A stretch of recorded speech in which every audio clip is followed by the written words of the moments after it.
اعوذ باللہ من الشیطان الرجیم بسم اللہ الرحمن الرحیم۔ سورۃ البقرہ کا 8واں رکوع ہے۔ مخاطبین بنی اسرائیل ہیں اور ان کے اندر جو خرابیاں پائی جا رہی تھیں ان کا تذکرہ اللہ تعالیٰ نے کیا ہے، اور مقصد یہ بتانا ہے کہ کہیں مسلمانوں میں یہ خرابیاں نہ آ جائیں، اور مسلمان جب قرآن کو پڑھیں تو ان خرابیوں کو اپنے اندر اگر موجود پائیں تو دور کرنے کی پوری کوشش کریں۔ پہلی آیت میں فرمایا کہ ان الذین آمنوا والذین ہادوا والنصارى والصابئین من آمن باللہ والیوم الآخر وعمل صالحا فلہم اجرہم عند ربہم ولا خوف علیہم ولا ہم یحزنون۔ یہودی اصل میں یہ کہتے تھے کہ جنت میں جانے کے لیے یہودی ہونا ضروری ہے، اور عیسائی کہتے تھے کہ جنت میں جانے کے لیے عیسائی ہونا ضروری ہے، اور یہ خرابی ہمارے اندر بھی اب پائی جاتی ہے۔ ہمارے مسلمانوں کے جو گروہ ہیں وہ سارے یہی کہتے ہیں۔ آپ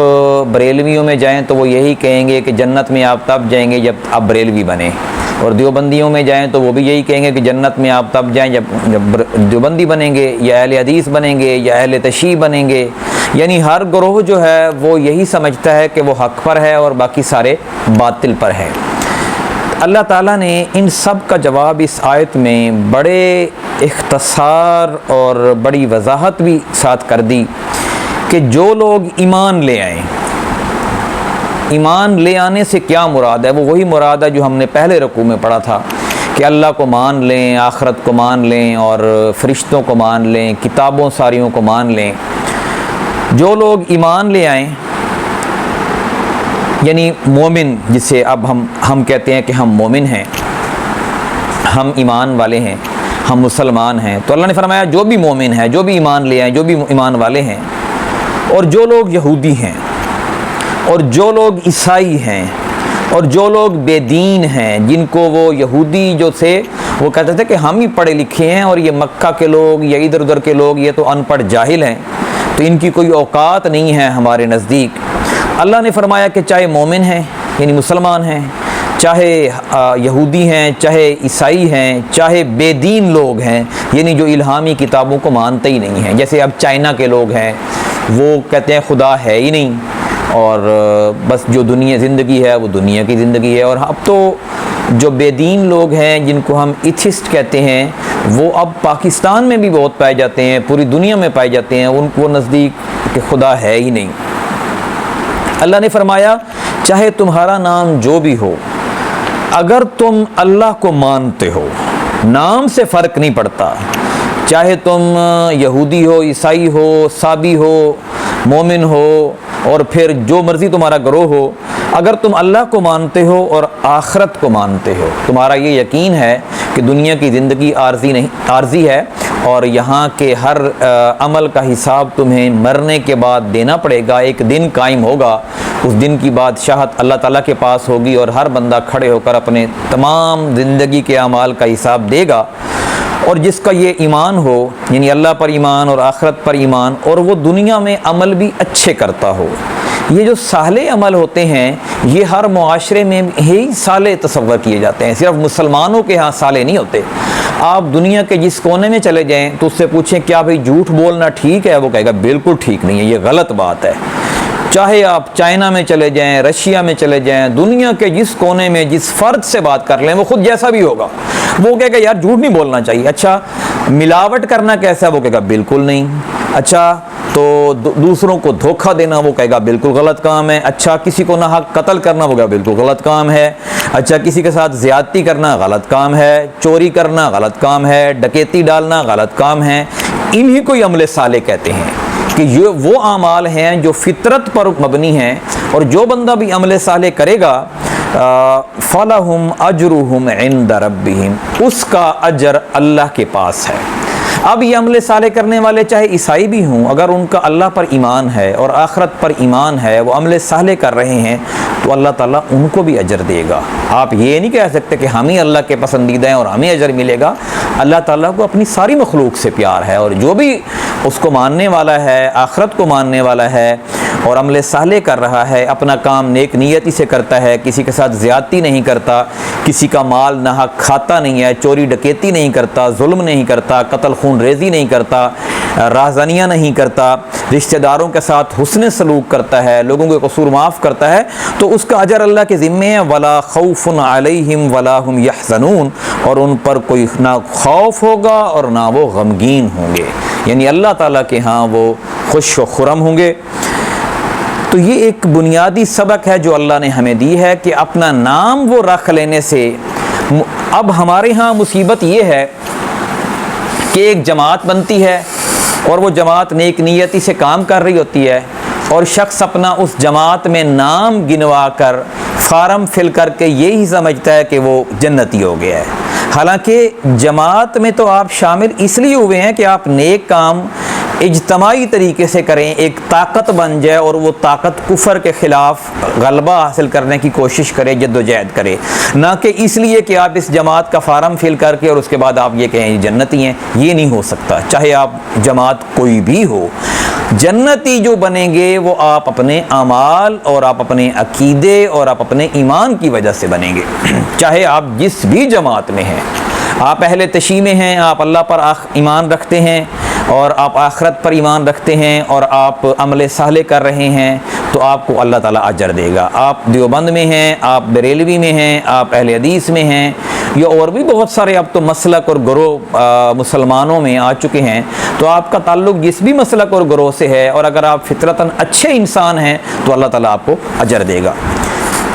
اگلی آیت میں فرمایا کہ وَإِذْ أَخَذْنَا مِيثَاقَكُمْ وَرَفَعْنَا فَوْقَكُمُ الطُّورَ، اور اس وقت کو یاد کرو جب ہم نے تم سے پختہ عہد لیا اور تمہارے اوپر طور پہاڑ کو بلند کیا۔ یہ وہ وقت ہے کہ جب بنی اسرائیل موسیٰ علیہ السلام کے ساتھ مصر سے نکلی، سمندر میں راستہ بنایا، موسیٰ علیہ السلام نے اپنا ڈنڈا مار کر اللہ کے حکم سے، اور وہ پھر اس سمندر کو کراس کر کے جزیرہ نما سینا میں آئے۔ پھر اللہ تعالیٰ نے ان کو وہاں پہ 12 چشمے دیے، پھر اوپر بادل کا سایہ کیا، من و سلوہ اترتا تھا۔ موسیٰ علیہ السلام وہاں سے پھر 40 دن کے لیے گئے اور وہ کتاب لے کے آئے ہیں، اور وہ کتاب ان کو دی اور ان سے یہ وعدہ لیا کہ تم اس کتاب کو یاد رکھو گے اور اس کے اوپر عمل کرو گے۔ تو اسی وعدے کا تذکرہ ہے کہ اس وقت کو یاد کرو جب ہم نے کوہ طور کو تمہارے اوپر اٹھا کر، اللہ تعالیٰ نے یہ کیا کہ وہ جو طور پہاڑ تھا وہ سارا اٹھا کے ان کے سر کے اوپر لا کھڑا کیا کہ جیسے ابھی ان کے سر کے اوپر گر جائے گا۔ تو ان سے یہ وعدہ لیا، اور وعدہ کیا تھا؟ وَإِذْ أَخَذْنَا مِيثَاقَكُمْ، اور جب ہم نے تم سے پختہ عہد لیا، وَرَفَعْنَا فَوْقَكُمُ الطُّورَ، اور بلند کیا ہم نے اوپر تمہارے طور کو یعنی پہاڑ کو، خُذُوا مَا آتَيْنَاكُمْ، پکڑو تم سب وہ جو دیا ہم نے تمہیں، تورات دی تھی نا کہ تورات کو پکڑو، بِقُوَّةٍ مضبوطی کے ساتھ، وَاذْكُرُوا مَا فِيهِ، اور یاد رکھو وہ جو اس میں ہے، لَعَلَّكُمْ تَتَّقُونَ، تاکہ تم بچتے رہو۔ اور یہی ہمارے لیے ہے کہ قرآن کو ہم مضبوطی سے پکڑیں اور جو کچھ اس میں دیا ہوا ہے اس کو یاد رکھیں، پھر ہی پتہ چلے گا کہ اللہ تعالیٰ کا جو فرمان ہے وہ کیا ہے۔ جب آپ کو پتہ ہی نہیں ہوگا تو آپ عمل کیسے کر سکتے ہیں؟ آپ کسی بھی جگہ پہ کام کرتے ہوں، کسی بھی ادارے میں کام کرتے ہوں، جب آپ کو ادارے کے قانون کا ہی پتہ نہ ہو تو آپ عمل کیسے کریں گے؟ کسی ملک میں آپ رہتے ہوں، ملک کے قوانین کا ہی پتہ نہیں ہے تو عمل کیسے کریں گے؟ اس لیے قرآن کو ہر شخص کے لیے اتنا یاد کرنا ضروری ہے کہ قرآن کے صحیح اور غلط کا اس کو پتہ چل جائے کہ صحیح کیا ہے اور غلط کیا ہے۔ ہمارے ہاں بدقسمتی یہ ہے کہ چونکہ لوگ خود قرآن پڑھتے نہیں ہیں، اس لیے جو لوگ اسلام کے حقیقی معنی میں نمائندے نہیں ہیں لیکن نمائندے بننے کی کوشش کرتے ہیں، یعنی یہ جو ملا حضرات جو دین کو بیچ کر پیسے کماتے ہیں، یہ جو ذاکرین ہیں، یہ جو نعت خواں ہیں، گدی نشین ہیں، یہ سارے لوگ اپنا ایک مقام بلند کر لیتے ہیں اور یہ سمجھتے ہیں کہ دین کا علم ہمارے پاس بہت ہے، اور اپنا ہی گرویدہ بناتے ہیں ایسی ایسی آیات اور ایسی ایسی حدیث سنا کر کہ لوگ ان کو چندہ دیں، ان کے فالوورز رہیں اور انہی کے پیروکار رہیں، کسی اور کے پاس نہ جانے پائیں۔ اگر کسی اور کے پاس چلے گئے اور دین اسلام کو صحیح سمجھ گئے تو پھر ہمارا چندہ جو ہے وہ ختم ہو جائے گا۔ انہوں نے اسلام کو روزی روٹی کا ذریعہ بنایا ہوا ہے، جبکہ نبی کریم صلی اللہ علیہ وسلم نے یہ فرمایا قرآن میں ہے ایک جگہ پہ کہ جس کا اس طرح مفہوم ہے کہ میں تم سے کسی اجر کا طالب نہیں ہوں، میں تم سے پیسے نہیں مانگتا کہ تم مجھے پیسے دو، میں تو تمہیں اللہ کی آیات کھول کھول کر بیان کرتا ہوں، اور یہی ہمارا فرض ہے کہ ہم اللہ کی آیات کو کھول کھول کر بیان کریں اور خود بھی اس پر عمل کریں۔ فرمایا کہ اس وقت کو یاد کرو جب ہم نے تم سے پختہ عہد لیا اور تمہارے اوپر طور پہاڑ کو بلند کیا کہ ہم نے تمہیں جو دیا ہے اسے مضبوطی سے پکڑو اور اس میں جو کچھ ہے اسے یاد رکھو تاکہ تم پرہیزگار بن جاؤ، گناہوں سے بچنے والے بن جاؤ۔ ثم تولیتم من بعد ذلک، پھر اس کے بعد بھی تم نے منہ پھیر لیا، مڑ گئے۔ فلولا فضل اللہ علیکم ورحمتہ لکنتم من الخاسرین، اور اگر تم پر اللہ کا فضل اور اس کی مہربانی نہ ہوتی تو تم ضرور نقصان اٹھانے والوں میں سے ہو جاتے، یعنی اللہ چاہتا تو تمہیں اسی وقت ہی برباد کر دیتا۔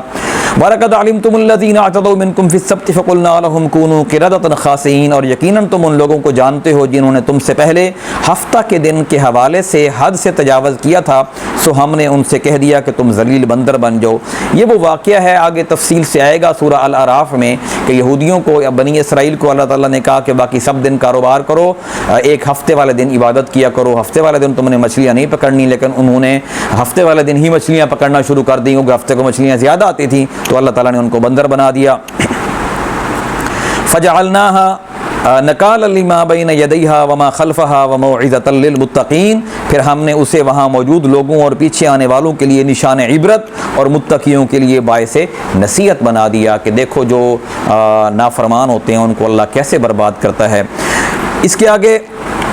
ایک واقعے کا تذکرہ ہے کہ